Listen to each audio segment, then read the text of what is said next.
हरे कृष्णा, जय हिंद। तो हम लोग कर रहे थे question answers combustion in SI and CI engines या कंबशन इन आईसी इंजन्स का।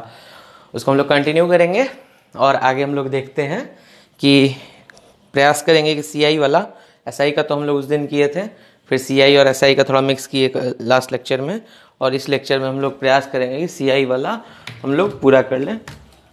तो जल्दी जल्दी हम लोग इसको करते हैं। चलिए ठीक है, शुरू किया जाए खेल। तो ये काम तो मैं करा रहा हूँ कि क्वेश्चन आंसर्स कराना, पढ़ाने का काम ये तो मेरा काम है, मैं करा दे रहा हूँ। अब आपकी ओर से भी कुछ जिम्मेदारियाँ हैं। आपकी जिम्मेदारियाँ ये हैं कि आप लोग चैनल को सब्सक्राइब, लाइक, कमेंट, शेयर वगैरह कीजिए। ये आपकी तरफ से होगा, वो मैं नहीं कर सकता हूँ। और ये पढ़ाने का काम है, ये मैं कर रहा हूँ, वो आप कर सकते होंगे, हो सकता है, लेकिन अभी पढ़िए इससे। ठीक है, चलिए हरे कृष्णा, शुरू करते हैं हम लोग। तो हम लोग कल मैच द फॉलोइंग पे लास्ट खत्म किए थे। अगला क्वेश्चन है, consider the following statement which reduces the knocking in CI engines. तो क्वेश्चन कह रहा है कि पहला तो हम लोग सीआई लिख लेते हैं क्योंकि ये सीआई इंजन का चैप्टर ही है। तो क्वेश्चन में कहीं कहीं अगर लिखा नहीं रहेगा सीआई इंजन तो हम लोग को सीआई में ही सॉल्व करना, क्योंकि चैप्टर का ही नाम है। और एग्जाम में आपका लिखा रहेगा, स्पेसिफाइड रहेगा कि सीआई है कि एसआई है, तो कोई टेंशन की बात नहीं है। तो नॉकिंग इन सीआई को कम करना है, तो नॉकिंग आपका कम करने की विधि पे बात हो रही है। किस विधि से नॉकिंग कम होगा, और 4 ऑप्शन दिए और चारों में से चुनना है 3 या 4 ऐसे करके ऑप्शंस दिए। तो पहला है कि low self ignition temperature of fuel. ठीक है, low self ignition temperature of fuel. ठीक है, तो पहला है low self ignition temperature of fuel, ignition temperature of fuel. Okay, second क्या है हमारा, high compression ratio and inlet temperature. तो मतलब high compression ratio and inlet temperature, तो टीआई हम लोग कर लेते हैं, टीआई दोनों हाई रहेगा। ठीक है, तीसरा ऑप्शन क्या बोल रहा है, short delay period, short delay period. ठीक है, और चौथा है large cylinder size, large cylinder size. ठीक है, तो ये क्वेश्चन है, उसके 4 ऑप्शन से, और चारों ऑप्शन हम लिखे हैं क्योंकि चारों पे डिस्कशन करेंगे, क्योंकि हमें क्वेश्चन से ही प्रिपरेशन करना है, हर तरह से प्रिपेयर करना, कुछ छोड़ना नहीं है। नॉकिंग कम कर सकते हैं सीआई इंजन में अगर low self ignition temperature of fuel कर दे तो हमें पता है कि सीआई इंजन में जो बर्निंग प्रोसेस है या कंबशन प्रोसेस है, तो उसमें होता क्या है कि पहला होता है आपका डिले पीरियड, और दूसरा होता है आपका अनकंट्रोल्ड कंबशन, उसके बाद होता है कंट्रोल्ड कंबशन, और उसके बाद होता है आफ्टर बर्निंग। तो आफ्टर बर्निंग, ठीक है, तो सारा खेल जो है सीआई इंजन का इसी में होता है। इसमें थोड़ा बहुत हो जाता है, लेकिन मेन ये है अनकंट्रोल्ड। नॉकिंग वॉकिंग को हम लोग इससे देखते हैं और थोड़ा बहुत डिले से देख लेते हैं, डिले का भी असर होता है। तो हम लोग देखते हैं कि अगर अनकंट्रोल्ड कंबशन है, तो अगर low self ignition temperature of fuel है, मतलब कि वो कम टेम्परेचर पे जल जाता है, जैसे कि पेट्रोल है, उसको माचिस लगा दीजिए तुरंत आग पकड़ लेगा, लेकिन डीजल की प्रॉपर्टी नहीं होती है, डीजल थोड़ा टाइम लेता है जलने में, तो इसीलिए हायर कंप्रेशन रेशियो यूज़ किया जाता है। सब डिस्कशन हो चुका है, पिछले लेक्चर्स देख लीजिए। तो अनकंट्रोल्ड कंबशन में होता क्या है कि अगर हम लोग डिले करा रहे हैं, जो ये ग्राफ बन रहा था, तो डिले अगर बढ़ जाता है हमारा, ये मोटरिंग कर्व हो गया, डिले बढ़ जाएगा, तो इससे क्या होगा कि आपका जो चार्ज अंदर है ना, मतलब एयर और फ्यूल तो अंदर आया और एयर के साथ मिक्स हुआ, वो इकट्ठा हो जाएगा। और इकट्ठा हो जाएगा अगर हाई सेल्फ इग्निशन टेम्परेचर ज़रूरत से अधिक हो गया तो इकट्ठा हो जाएगा, और जब इसका लास्ट फेज आएगा अनकंट्रोल्ड का, तो इकट्ठे ब्लास्ट होगा, तो नॉकिंग क्रिएट करेगा। और अगर वो लो सेल्फ इग्निशन टेम्परेचर रखेगा तो एक साथ नहीं जलेगा, मतलब जलता जाएगा, तो आपको नॉकिंग नहीं मिलेगी। तो ये बात सही है कि अगर low self ignition temperature of fuel है तो हमारा नॉकिंग का संभावना कम हो जाता है। अगला है कंप्रेशन रेशियो बढ़ा दे और इनलेट टेम्परेचर बढ़ा दे। तो कंप्रेशन रेशियो बढ़ाने से CI इंजन यानी डीजल इंजन में आपका नॉकिंग कम होता है। ये यथार्थ सच्चाई है, इस पर कई बार डिस्कशन हो चुका है। और जस्ट अपोजिट SI में कंप्रेशन रेशियो बढ़ाने से नॉकिंग बढ़ जाएगी। और TI inlet temperature of air या इनलेट टेम्परेचर ऑफ फ्यूल दोनों बढ़ेगा तो आपका CI में फ़ायदा ही फ़ायदा है, नॉकिंग नहीं होगा, लाभ ही लाभ है।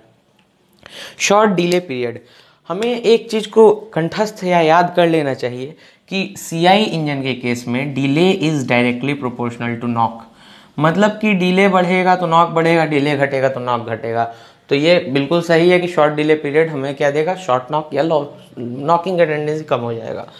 और लार्ज सिलेंडर साइज, अब यहाँ पे कन्फ्यूजन हो जाता है क्योंकि हम लोगों ने इसका डिस्कशन नहीं किया, बुक्स वगैरह में भी नहीं दिया हुआ था। लेकिन मैंने आपको बताया कि क्वेश्चंस हमें मैक्सिमम करना है क्योंकि बुक में सब चीज़ नहीं देता, क्वेश्चन में भी हम लोग को बहुत चीज़ सीखने को मिलता है। तो ये जो आपका है लार्ज सिलेंडर साइज, तो एक चीज़ जानिए, याद करिए, सबसे पहले भी इसको एक्सप्लेन करते हैं। SI में लार्ज सिलेंडर साइज आपको नॉकिंग देगा, लेकिन CI में लार्ज सिलेंडर साइज बेनिफिशियल है। हमें ये भी चीज़ याद रखना चाहिए कि जो चीज़ SI में नॉकिंग नहीं देता है या नॉकिंग कम करता है वो CI में बढ़ाता है एंड वाइस वर्सा। ठीक है, तो ये चीज़ जानिए कि लार्ज सिलेंडर साइज है अगर, तो आपका नॉकिंग कम हो जाएगा CI इंजन में, उसकी संभावना कम हो जाती है। और ऐसा क्यों होता है, बात यहाँ है कि क्यों होता है। तो देखिए, हम लोग अनकंट्रोल्ड कंबशन जानते हैं, और अनकंट्रोल्ड कंबशन अगर इकट्ठे बहुत ज़्यादा हो रहा है तो वो नॉकिंग क्रिएट करेगा। लेकिन यहाँ कंबशन हो रहा है, वहाँ कंबशन हो रहा है, वहाँ कंबशन हो रहा है, अलग अलग जगह रूम में हो रहा है, तो बाद में एक कंट्रोल्ड कंबशन के फेज तक आने तक वो इकट्ठा होकर कर देता है। लेकिन बहुत छोटा एरिया है तो वहाँ पे एक कंट्रोल्ड अनकंट्रोल्ड कंबशन दूसरे को प्रभावित कर सकता है। तो इसीलिए लार्ज सिलेंडर साइज हमें चाहिए होता है CI इंजन में, जो कि हमें नॉकिंग से रक्षा करता है, नॉकिंग कम होता है। ठीक है, तो अब हम लोग अगले प्रश्न पे आते हैं और इसे 1 बाय 1 हम लोग डिस्कस करेंगे, तो हम लोग कुछ छूटेगा नहीं। और यही हम लोग का टारगेट भी है, शुरू से हम लोग यही टारगेट लेके चल रहे हैं, ये थॉरो स्टडी होनी चाहिए। और एक और चीज़ है कि आप लोग को चिंता हो रही होगी कि एग्ज़ाम का डेट फरवरी में है, ये है वो है, तो आप बीसिंग से मेडिजी के चेयरमैन हैं, मेडिजी तो आप सभी जानते ही होंगे, उनका वीडियो देख लीजिएगा कि क्या है, सब बता रहे हैं कि सारा एग्ज़ाम जो फरवरी मार्च में भी है वो भी आगे बढ़ेगा क्योंकि पूरा साइकिल डिस्टर्ब हो गया। तो जितने नेशनल लेवल के स्पेशलिस्ट हैं ये गेट ES के, वो लोग यही बता रहे, तो आप चिंता बिल्कुल मत कीजिए, स्पीड सही है हमारी उस हिसाब से। तो अगला क्या है, consider the following advantages of induction swirl. तो देखिए कितना छोटा टर्म है लेकिन इससे कितना क्वेश्चन मिल चुका है हम लोगों को। तो ये छोटा टर्म बहुत इंपॉर्टेंट है, इससे हमें समझ में आ रहा है इंडक्शन स्वर्ल। ठीक है, अब बोल रहा है कि इसका एडवांटेजेस बताना है कि एडवांटेजेस ऑफ इंडक्शन स्वर्ल, कि इसका एडवांटेज क्या क्या है।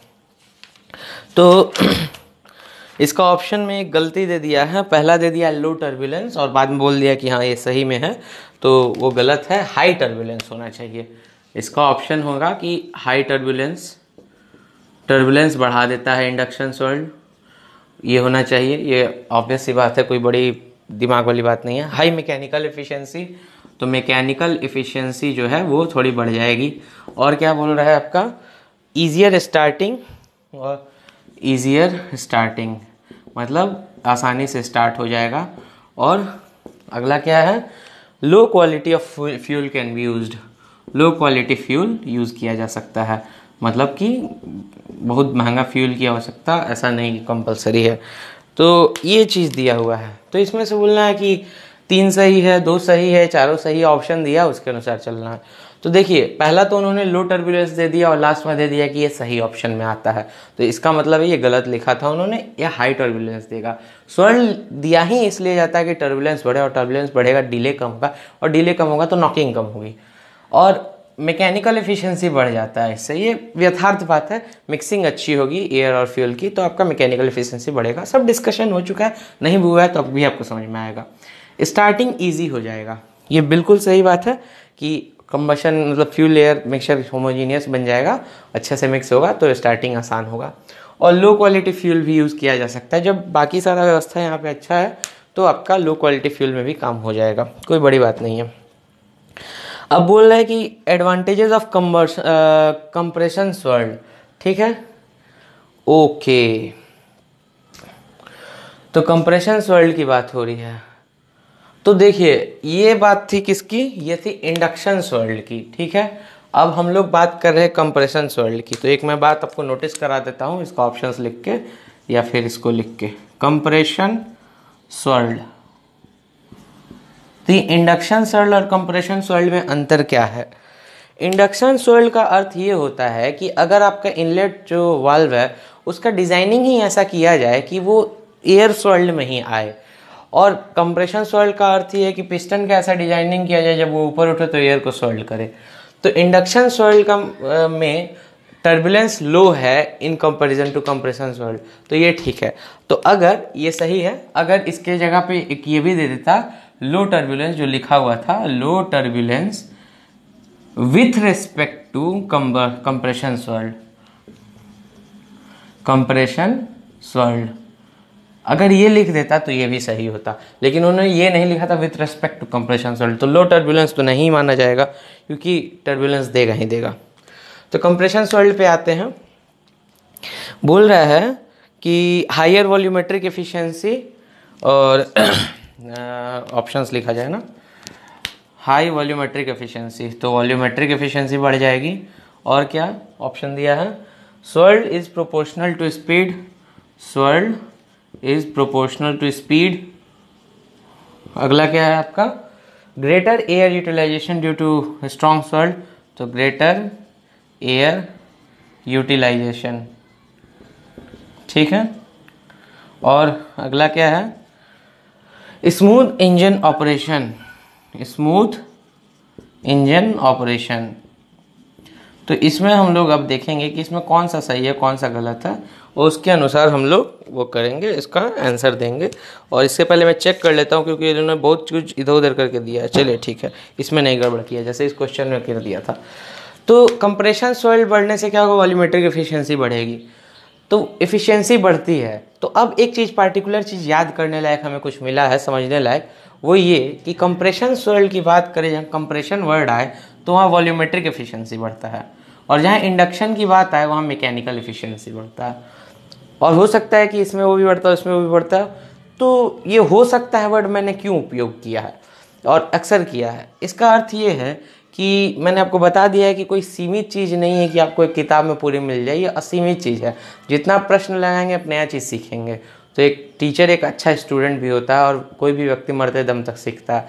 तो ये चीज़ आपको समझना चाहिए, एक प्रिंसिपल ऑफ लाइफ है जो आपके काम आएगा। तो हमें हर क्वेश्चन से सीखना है, इसलिए हम लोग क्वेश्चन को एनालाइज करते हैं, ठीक है। तो वॉल्यूमेट्रिक एफिशिएंसी बढ़ेगा, ठीक है। Swirl is directly proportional to speed, speed की क्या बात हो रही है, स्पीड बात हो रही है एयर फ्यूल मिक्सचर की स्पीड या टर्बुलेंस की बात हो रही है। सॉइल्ड बढ़ेगा तो स्पीड बढ़ेगा, ये कॉमन सेंस की बात है, ऑब्वियस सी बात है। ग्रेटर एयर यूटिलाइजेशन, ऑब्वियस सी बात है, आपका सॉइल्ड बढ़ेगा तो टर्बुलेंस बढ़ेगा, टर्बुलेंस बढ़ेगा तो आपको एयर फ्यूल के साथ मिक्सचर होगा, तो मोर ज़्यादा एयर देने की आवश्यकता नहीं होगी, आपका सुपर चार्जर के बिना भी काम हो जाएगा। और क्या है, smooth engine operation, smooth engine operation तो देगा ही, क्योंकि होमोजीनियस मिक्सचर तैयार होने का मतलब इंजन में डेवलपमेंट हो जाएगा कि वो होमोजीनियस मिक्सचर की ओर बढ़ेगा, मतलब हेट्रोजीनियस से। तो अच्छी बर्निंग होगी, और अच्छी बर्निंग हो जाने से क्या होगा कि आपका नॉकिंग नहीं होगा और अच्छा स्मूथ चलेगा इंजन, ठीक है। ये चीज़ है। अगले प्रश्न पे आया जाए। असर्शन रीजन है, बोल रहा है असर्शन रीजन में कि असर्शन है और रीजन है। तो असर्शन में बोल रहा है CI engine has maximum efficiency, CI engine का एफिशिएंसी का मैक्सिमम होता है, CI इंजन का जो एफिशिएंसी होता है मैक्सिमम होता है, ये जो होता है मैक्स होता है, ठीक है, बहुत सबसे अधिक होता है। और रीजन क्या दे रहा है, CI engine has higher compression ratio, क्योंकि इसका कंप्रेशन रेशियो हायर होता है। अब ये देखिए किस इंजन से बात हो रही है, मैक्सिमम की बात हो रही है, मतलब दो या दो से अधिक। तो ऑटो और CI लिखा है तो इसका मतलब है SI से भी अधिक होता है। तो इसकी ये बात बिल्कुल सही है कि मैक्सिमम एफिशिएंसी CI इंजन ही देता है। और क्यों देता है, क्योंकि इसका कंप्रेशन रेशियो अधिक रहता है। तो इसलिए क्या होगा, इसका आंसर हो जाएगा A, ये इसका रीजन भी सही है, ठीक है। नेक्स्ट प्रश्न में आते हैं, सर्सन रीजन है। Short delay period and high self ignition temperature of fuel is desirable in CI engine. बोल रहा है कि क्या बोल रहा है, short delay period and high self ignition temperature. ये भी देखिए गलत दिया हुआ है, शॉर्ट डिले पीरियड, ठीक है, short delay period and low self ignition temperature देना चाहिए था, तो इन्होंने हाई लिख दिया क्योंकि इसको सही बताया है। तो and low self ignition temperature of fuel, ignition temperature of fuel, fuel की बात हो रही है, ठीक है। और क्या बोल रहा है, इससे क्या होता है, is desirable in CI engine, is desirable, ठीक है, ये आपको चाहिए सीआई इंजन में। और रीजन क्या दिया हुआ है आपका, रीजन दिया हुआ है this eliminate knock in the engine, इससे क्या होगा कि नॉक आपका कम हो जाएगा, ठीक है, ये कह रहा है। तो देखिए इसमें दो चीज़ें दी हुई है और इन्होंने क्या किया हुआ है कि थोड़ी गड़बड़ी कर दी है कि शॉर्ट डिले पीरियड वाला तो सही दिया है, इन्होंने सही बोला कि हाँ असर्शन सही है, और लो सेल्फ इग्निशन टेम्परेचर की इन्होंने हाई लिख दिया, ये लो रहेगा। अभी हम लोगों ने क्वेश्चन सॉल्व किया था, पहला क्वेश्चन या दूसरा क्वेश्चन, उसमें हाई नहीं था, लो था, तो ये रहेगा, तो ये वाला पॉइंट असर्शन सही रहेगा। और नॉकिंग इससे कम होती है, बिल्कुल नॉकिंग कम होती है, इसीलिए ऐसा किया जाता है, तो इसका आंसर हो जाएगा ए, ठीक है। असर्शन का सही एक्सप्लेनेशन रीजन में आपको प्राप्त हो जा रहा है। अगला क्या है, assertion reason, pre chamber diesel engine use higher injection pressure when compare to open combustion chamber engine, ठीक है। बोल रहा है कि जो प्री कंबशन वाला इंजन होता है जिसमें प्री कंबशन चैम्बर बना होता है, तो हम लोग क्या लिखेंगे, pre combustion chamber, pre combustion chamber जो वाला जो इंजन होता है उसमें क्या होता है, हायर इंजेक्शन प्रेशर यूज किया जाता है, हायर इंजेक्शन प्रेशर की केवल बात हो रही है, जैसे फ्यूल इंजेक्ट होता है, बाकी प्रेशर की बात अभी नहीं हो रही है, प्रेशर होता है with respect to open combustion chamber. Because इसमें क्या दिया है, प्री चैम्बर वाला जो होता है इसका क्या होता है, हाई कंप्रेशन प्रेशर होता है, तो हाई कंप्रेशन प्रेशर, ठीक है। तो देखिए असर्शन जो है आपका वो सही है, ठीक है, असर्शन जो है बिल्कुल सही है, प्री कंबशन चैम्बर में हायर इंजेक्शन प्रेशर देना पड़ता है ओपन कंबशन चैम्बर के मुकाबले। ओपन क्या होता है, जो सिंपल डिजाइन होता है जिसमें प्री कंबशन चैम्बर नहीं होता उसे ओपन वाला कहते हैं। और उसमें क्या होता है, प्री कंबशन चैम्बर में ऊपर जो मैंने बताया हुआ है कि आपका एक अलग से चैम्बर होता है, तो उसमें एयर जाता है और उधर से फ्यूल मिक्सचर आता है तब बर्न होता है, तो उसमें हाई इंजेक्शन प्रेशर देना पड़ता है। ऐसा देना पड़ता है, क्यों देना पड़ता है, क्योंकि प्री कंबशन चैम्बर में हायर कंप्रेशन प्रेशर होता है इसीलिए। तो इसका आंसर भी हो जाएगा ए, ठीक है, ये सही एक्सप्लेन कर रहा है। अगला प्रश्न क्या है हमारा, अगला प्रश्न है असर्शन रीजन समाप्त, which one of the following is not direct injection type, तो not direct injection, DI direct injection type, not direct injection type इसमें से कौन सा है, तो इसमें 4 ऑप्शन है, 4 ऑप्शन में क्या क्या है, shallow depth chamber, swirled chamber, hemispherical chamber, toroidal chamber, ठीक है। तो अब चारों हम लोग लिखेंगे क्योंकि ये इंपॉर्टेंट है। पहला क्या है, shallow depth chamber, shallow depth chamber. Next क्या है आपका, हेमिस्फेरिकल चैम्बर, हेमिस्फेरिकल चैम्बर। और तीसरा क्या है, सिलेंड्रिकल चैम्बर, सिलेंड्रिकल। और डी क्या है, डी दिया आपका टोरोइडल चैम्बर, टोरोइडल चैम्बर, ठीक है। ये बात हो रही है, इसमें से बोल रहा है इसमें से डायरेक्ट इंजेक्शन टाइप कौन सा नहीं है, तो देखिए आपका इसका आंसर होगा स्वर्ल्ड चैम्बर, ठीक है, स्वर्ल्ड चैम्बर। ओह मैंने कुछ गलत लिखा है, बी वाला है आपका हेमिस्फेरिकल, अगले वाले का लिख दिया है, इसीलिए तो गड़बड़ हो रहा है। यहाँ पे ऑप्शन थोड़ा बदले जाएंगे, हेमिस्फेरिकल और टोरोइडल, ठीक है। इसका ऑप्शन क्या है, स्वर्ल्ड चैम्बर, यहाँ पे बी पे है स्वर्ल्ड चैम्बर, और इधर क्या है, हेमिस्फेरिकल, हेमिस्फेरिकल। तो 4 तरह के मैंने बताए थे, और 4 में कौन सा आपका नहीं बताया था, 4 में आपका नहीं बताया था ये स्वर्ल्ड वाला, तो इसका आंसर भी यही है, इसलिए नहीं कि मैंने नहीं बताया था, इसलिए क्योंकि ये होता है। और एक और क्या बताया था, सिलेंड्रिकल है, तो अगले ऑप्शन क्वेश्चन में मिल जाएगा। तो ये सब में क्या होता है, ये डायरेक्ट इंजेक्शन टाइप है, लेकिन स्वर्ल्ड चैम्बर क्या होता है, इनडायरेक्ट होता है, ठीक है। ये आपको याद कर लीजिए कि स्वर्ल्ड चैम्बर जो होता है वो इनडायरेक्ट इंजेक्शन होता है, मतलब स्वर्ल्ड चैम्बर में क्या लगा रहता है आपका, प्री कंबशन चैम्बर लगा रहता है। तो कुछ बातें आपको याद करनी पड़ती हैं, जैसे कि आप लोगों ने चारों को 1, 2, 3 और एक सिलेंड्रिकल, 4 को याद किया था, चित्र बनाया था। सॉइल्ड वाला याद कर लिए, सॉइल्ड किसकी बात हो रही है, pre combustion chamber. Soiled combustion chamber की बात हो रही है तो वहाँ पे प्री कंबशन चैम्बर लगा होगा, तो डायरेक्ट इंजेक्शन नहीं है। अगला प्रश्न क्या है, अगला प्रश्न ये है कि विच of the following has negligible squish की बात हो रही है। तो ये मैंने आपको बताया हुआ है, तो अब हम लोग क्या करेंगे कि उसको लिख देते हैं, अगला प्रश्न लिख देते हैं, नेग्लिजिबल स्क्विश। नेग्लिजिबल स्क्विश किस में होता है, ठीक है। और इसका 4 ऑप्शन क्या रहेगा हमारा, 4 में आपका रहेगा शैलो डेप्थ, तो SD लिख दिया शैलो डेप्थ। दूसरा है आपका हेमिस्फेरिकल, तीसरा है आपका सिलेंड्रिकल, और चौथा है आपका टोरॉइडल। ये मैंने डायग्राम बताया हुआ है, बनाया है, अब देख लीजिएगा।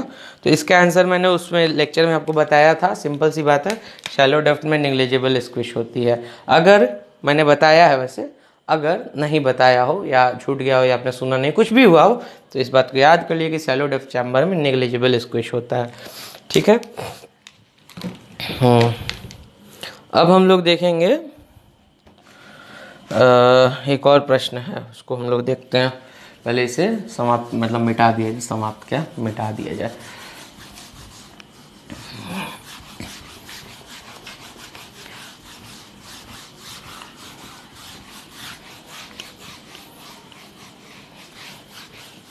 ठीक है, थोड़ा काम लायक सफाई हो गई। तो बोल रहा है consider the following statement regarding A CI engine. CI engine की बात ही हो रही है, ठीक है। ऑप्शन नंबर 1 है CI engine known can be reduced by knocking. CI engine knock can be reduced by increasing compression ratio. तो पहला स्टेटमेंट कह रहा है कि 1 2 3 एंड 4 लिख दे रहा है, इसको रेड से हम लोग देखेंगे। तो बोल रहा है कि जो नॉक है वो कम हो सकता है अगर कंप्रेशन रेशियो बढ़ जाए तो आपका नॉकिंग कम हो जाएगा। दूसरा क्या बोल रहा है, दूसरा बोल रहा है thermal efficiency of CI is lower relative to SI engine. बोल रहा है कि आपका जो थर्मल एफिशिएंसी ऑफ CI है वो आपका लोअर है थर्मल एफिशिएंसी ऑफ SI से, ठीक है, ये कह रहा है। तीसरा क्या कह रहा है, तीसरा कह रहा है कि CI engine has a higher specific output relative to SI engine. तो CI इंजन जो है इसका स्पेसिफिक आउटपुट जो है, specific output is higher than SI engine, SI का स्पेसिफिक आउटपुट, ठीक है। और चौथा क्या बोल रहा है, CI engine uses leaner mixture relative to SI engine. तो CI में जो uses leaner mixture with respect to SI engine, ठीक है, ये बात हो रही है। तो अब हम लोग देखेंगे इसमें 1 2 2 4 दो ऑप्शन का सेट दिया है। तो देखिए, अगर कंप्रेशन रेशियो बढ़ता है CI इंजन में तो नॉकिंग कम होगी, ये यथार्थ सच्चाई है, और SI में जस्ट अपोजिट हो जाता है, ठीक है। इन क्या करते हैं, CI का जो थर्मल एफिशिएंसी है वो SI से अधिक होता है, तो ये गलत है सीधे सीधे, ठीक है। Specific output of CI is less than SI, तो ये भी गलत है। लेकिन ओवरऑल आउटपुट आपका CI का अधिक होता है SI से। लेकिन पर यूनिट वेट, स्पेसिफिक का मतलब पर यूनिट वेट, तो उसमें SI का अधिक होता है। और CI uses leaner mixture with respect to SI engine, तो ये बिल्कुल सही है। CI इंजन में आपका थोड़ा लीनर मिक्सचर यूज़ किया जाता है with respect to SI engine, ठीक है। तो ये है आपका। अगला प्रश्न देखा जाए।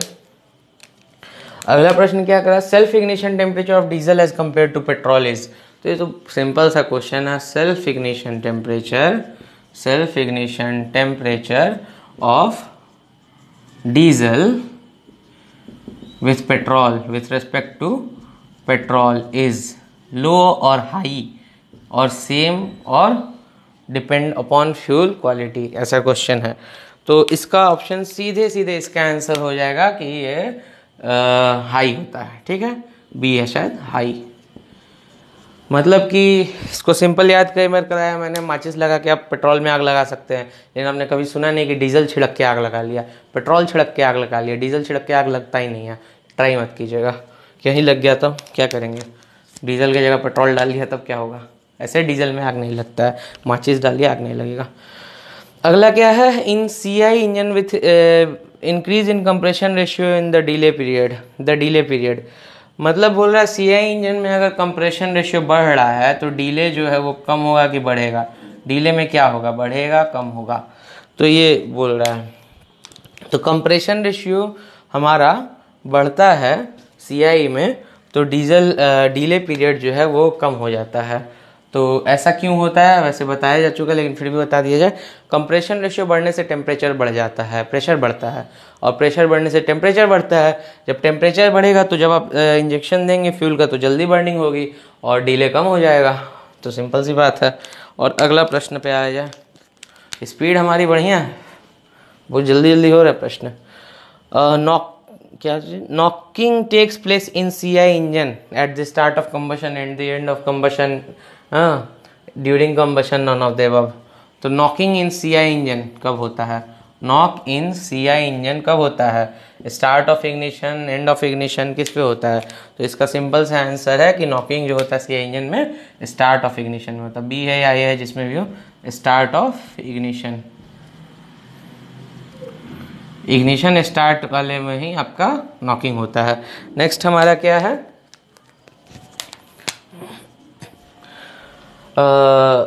इन CI engine knocking tendency increases with increase in compression ratio. तो इसके चारों ऑप्शन लिखना पड़ेगा। तो नॉक इन सीआई इंजन जो बढ़ेगा विथ, है ना, क्या करने से आपका नॉकिंग बढ़ जाएगा। तो इसके ऑप्शंस हैं, पहला है इंक्रीज इन कंप्रेशन रेशियो। तो पहला ऑप्शन है कि कंप्रेशन रेशियो बढ़ने से। दूसरा ऑप्शन क्या है, increase in inlet temperature of air, temperature of inlet of air जो है आपका वो बढ़ जाएगा तो आपका नॉकिंग बढ़ेगी। और सी क्या है, decrease in compression ratio, compression ratio कम हो जाएगा। और अगला क्या है आपका, increase in coolant water temperature. तो कूलेंट वाटर टेम्परेचर बढ़ जाने से आपका जो नॉकिंग है वो क्या होगा, बढ़ेगा। तो ये चार ऑप्शन दिया हुआ है, चारों में से कोई एक हमें देखना है। तो अगर कंप्रेशन रेशियो बढ़ता है तो ये यथार्थ सच्चाई है कि नॉकिंग कम होगी, तो ये गलत है, तो ये सीधे सीधे सही है। और इनलेट एयर टेम्परेचर बढ़ जाएगा तो आपका क्या होगा, नॉकिंग कम हो जाती है, तो ये भी बेनिफिशियल है। अगर कंप्रेशन रेशियो कम हो जाएगा तो नॉकिंग बढ़ेगी क्योंकि ये सीआई इंजन है। और कूलेंट वाटर टेम्परेचर अगर बढ़ जाएगा तो नॉकिंग कम हो जाती है, कम रहेगा तो नॉकिंग बढ़ जाएगी। और एसआई में जस्ट अपोजिट होता है, जितना चीज़ बताया सबका अपोजिट एसआई में होता है। तो आपको याद करने में कोई परेशानी नहीं होगी, कठिनाई नहीं। In CI engine increases in CI engine by increasing inlet air pressure the knocking tendency. तो बोल रहा है कि आपका सीआई इंजन में इनलेट प्रेशर बढ़ जाएगा तो नॉकिंग घटेगी कि बढ़ेगी। तो हम लोग सीधे सीधे यहाँ से देख सकते हैं, समझ में आ जा रहा बी ऑप्शन से, बी नंबर से। तो बोल रहा है कि अगर प्रेशर ऑफ इनलेट बढ़ जाए, प्रेशर ऑफ इनलेट एयर आपका बढ़ जाता है तो नॉकिंग का क्या होगा, नॉकिंग बढ़ेगा घटेगा क्या होगा। तो सिंपल से इसकी बात याद कर लीजिए कि नॉकिंग जो है आपका कम हो जाएगा। क्यों कम होगा, क्योंकि प्रेशर इनलेट बढ़ेगा तो टेम्परेचर ऑफ इनलेट एयर बढ़ेगा, टेम्परेचर बढ़ेगा तो आपका बर्निंग जल्दी होगा, और बर्निंग जल्दी होगा मतलब डिले कम होगा, डिले कम होगा मतलब नॉकिंग बढ़ेगा घटेगा। ठीक है, अगला कुछ 3 प्रश्न है, उसके बाद से लेक्चर समाप्त। हम लोग का स्पीड बढ़िया है या फिर या तो इसमें क्वेश्चन ही आसान है कुछ भी कहा जा सकता है। जो हो हम लोग आगे देखते रहेंगे, करते रहेंगे, ऐसा ही काम होगा। ठीक है। The delay period in CI engine depends upon which of the following. 4 option दिए हुए हैं, है ना, उनमें उनको देखना है। तो बोल रहा है कि the delay period in CI engine depends upon which of the following. तो डिले पीरियड किस पे डिपेंड करता है, डिले पीरियड, ठीक है, depends upon which of the following. ठीक है, तो इसका temperature and pressure in cylinder at the time of injection. तो temperature and pressure in cylinder at time of injection. ठीक है, एक तो ये हो गया। दूसरा, nature of the fuel mixture strength, nature of fuel mixture strength. ठीक है, और अगला क्या है हमारा, relative velocity between fuel injection and air turbulence pressure of residual gases. तो रिलेटिव वेलोसिटी एंड टर्बुलेंस ले दे के टर्बुलेंस पे आ जाते हैं हम लोग, ठीक है, और रिलेटिव वेलोसिटी वगैरह कुछ कुछ दिया, और D at all of the above, all of the above. तो इसका आंसर कोई भी बता सकता है, इसका आंसर होगा डी, क्या, ऑल ऑफ द अबव होगा। तो ये क्यों होगा, क्योंकि टेम्परेचर एंड प्रेशर पे डिपेंड करता है कि आपका डिले पीरियड, टेम्परेचर प्रेशर अगर बढ़ जाएगा डिले कम हो जाएगा, वे डिस्कस कर लिया है। Nature of fuel mixture strength, अगर बहुत लीन हो बहुत ज़्यादा रिच हो, दोनों में प्रॉब्लम है। और टर्बुलेंस बढ़ेगा तो आपका डिले पीरियड कम हो जाएगा। और दूसरा क्या है, fuel injection and air turbulence के बीच का रिलेटिव वेलोसिटी लिखा है, तो ठीक है, ओवरऑल इससे आपका इफेक्ट होता है। तो इसका सीधा सीधा आंसर हो जाएगा डी। अगला प्रश्न, विच one of the following factor increases the tendency for knocking in CI engines. तो बोल रहा है कि नॉकिंग किससे बढ़ेगी, नॉकिंग जो है CI इंजन की किन से बढ़ेगी, ठीक है। और 4 ऑप्शंस दिए हुए हैं, तो 4 ऑप्शंस क्या क्या हम लोग उसको बारी बारी देखते हैं, A B C D, अगर ज़्यादा जगह लेंगे तो बड़ा कर देंगे इसको। Increasing both the compression ratio and coolant temperature, मतलब कि R बढ़ा दे रहे हैं और कूलेंट टेम्परेचर, कूलेंट का टेम्परेचर जो है वो बढ़ा दे रहे हैं। दूसरा क्या बोल रहा है हमारा, increasing both the speed and injection advance, speed बढ़ा दे रहे हैं और इंजेक्शन एडवांस बढ़ा दे रहे हैं, मतलब कि पहले ही वो कर दे रहे हैं इंजेक्शन एडवांस, पहले ही फ्यूल इंजेक्ट कर दे रहे हैं, ठीक है। अगला क्या है आपका, सी क्या है, increasing the speed injection advance and coolant temperature, तो मतलब स्पीड बढ़ जाएगा, इंजेक्शन एडवांस बढ़ जाएगा, सेम चीज़ है तो उसको ऐसे लिख देते हैं हम लोग, सेम, और कूलेंट टेम्परेचर, तो कूलेंट का टेम्परेचर बढ़ जाएगा। और क्या है, डी क्या है हमारा, इंक्रीजिंग द कंप्रेशन रेशियो, और कंप्रेशन रेशियो बढ़ा दे रहे हैं। तो नॉकिंग को बढ़ना है, मतलब कि हम नॉकिंग बढ़ाने के लिए क्या करना पड़ेगा, कंप्रेशन रेशियो बढ़ेगा नॉकिंग कम हो जाएगी, कूलेंट टेम्परेचर बढ़ेगा नॉकिंग कम होगी, सीधे सीधे गलत है। स्पीड बढ़ेगा, इंजेक्शन एडवांस बढ़ेगा तो नॉकिंग बढ़ जाएगी, ये सही है। स्पीड बढ़ेगा, इंजेक्शन एडवांस बढ़ेगा, टेम्परेचर ऑफ कूलेंट बढ़ेगा तो नॉकिंग आपकी घटेगी, ये गलत है। और ये भी गलत है, कंप्रेशन रेशियो बढ़ने से नॉकिंग होती है, तो इसका आंसर हो जाएगा बी। इसमें क्या दिया हुआ है, इन्होंने सी दिया है, कूलेंट टेम्परेचर बढ़ जाएगा तो नॉकिंग बढ़ेगी, ये गलत है।